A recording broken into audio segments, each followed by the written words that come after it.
Hi everyone, my name is Stephanie Streck and I am a teacher, a math teacher in the Neenah Joint School District. And I am coming on today to talk to you about a game called Close Call. And a previous video, I had shown you how to play Close Call to 10. And this time we're going to think about playing the game Close Call to 100. And so the way that this works is we will deal out 6 cards to each player. So if there's 2 of you or 3 of you or 4 of you playing, you'll deal 6 cards.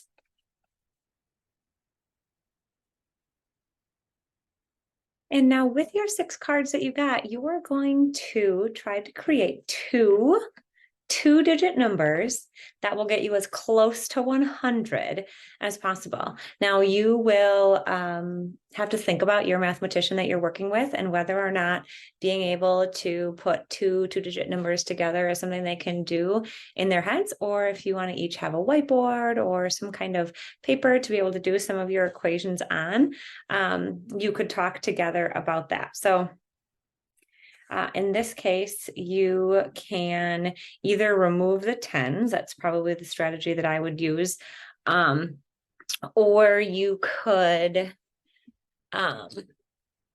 take up the aces, I guess, and think about them just as tens. That would be another idea. Or you could keep the tens in as tens and the ace as a 1, just whatever you think that your family would want to try out. So maybe I would say I have 87. Now I have to use two-digit numbers. So 17, that would put me over. So 87 and 17 wouldn't be a good idea. But what about if I did 77? 77 plus 18. Could I do that? And you could have a conversation around, well, this would make 80. Does 7 and 8? What do 7 and 8 make? Oh, 15. So I would be at 95. Okay, let's see if you can beat 95. And you would both flip over your answers at the same time to be able to figure this out. So you're like, oh, I have all these 9s. This is so good. And then you might figure out all those 9s aren't actually helpful for what I need. So maybe you would have, what if you had 69 plus, we're almost at 70. Well, if I added just 30, I'd be at over 100. So I can't do that. So maybe I could have 63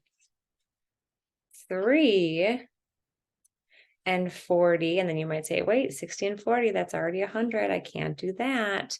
So what if I had 63 plus 30? Okay, 63.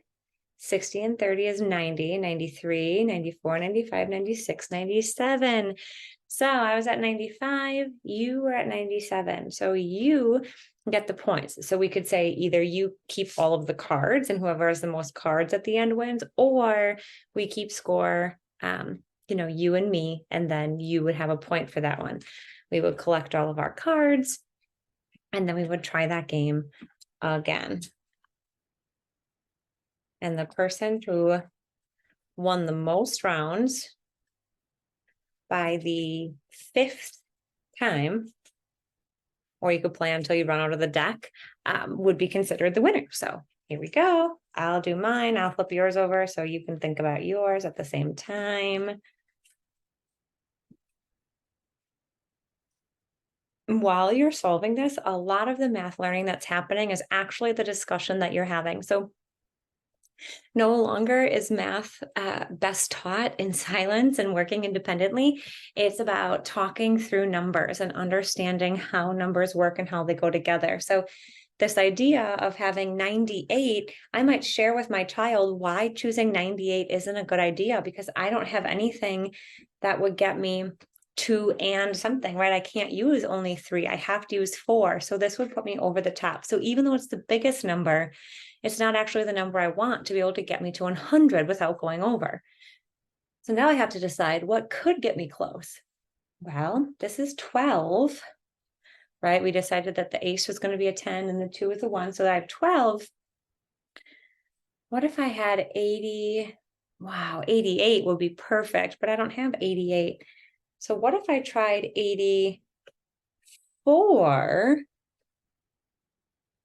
And then I tried, well, 84 plus 10 is 94. And then 4 more is going to be 98, right? So even though I had this 9 and I wanted to use it, I realized maybe it's not the best way. Maybe there was another way that you saw I could have done this too. Here's another 98, but we figured out that might not be the best. I wonder if I could do 50. What if I could do 49 and 53? Would that work? It wouldn't. I would go over. I can't do 49 and 53. Maybe I could do 48 and 53. Could I? Well, 8 and 3. 11. 5 and 4. 90, right? 50 and 40 is 90. Plus 10 is 100. I'm 1 over. I can't do that either. So what could I try instead? Well, what if I tried 83? Right? And we could keep working around. Say, okay, if I had 83, what would I need? Oh, I can't use any of these. Okay, so 83 won't work. What if I tried 49 and 38? Well, 40 and 30, right? 40, 50, 50, 60, 70, right? 79, 79 plus 8 more. And your child at this point might say 79, 80, 81, 82, 83, 84, 85, 86, 87. And it's okay if that is the strategy that they use, especially if they aren't using a pencil and paper strategy. It's okay to count up in that way, or to decompose and jump the 10s and then the 1s. You might even realize if you slow your brain down enough that you do the math the same way that they might be. So there's a couple scaffolds, right? You could use pencil and paper if you wanted to. You could work together to say, how can we create the number 100?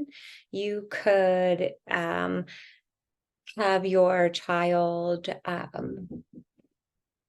work with a partner, like work with, like maybe one adult works with one child and another adult works with another.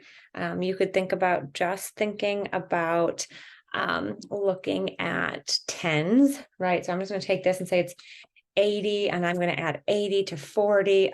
I went over. So there's a few different strategies that you can try and use your child's struggle or what they're struggling on to determine if you should try something a little more difficult or if you should pull back and add some more scaffolds. Because while learning is challenging, it shouldn't be so challenging that the element of fun is removed. So you decide what works best for your family.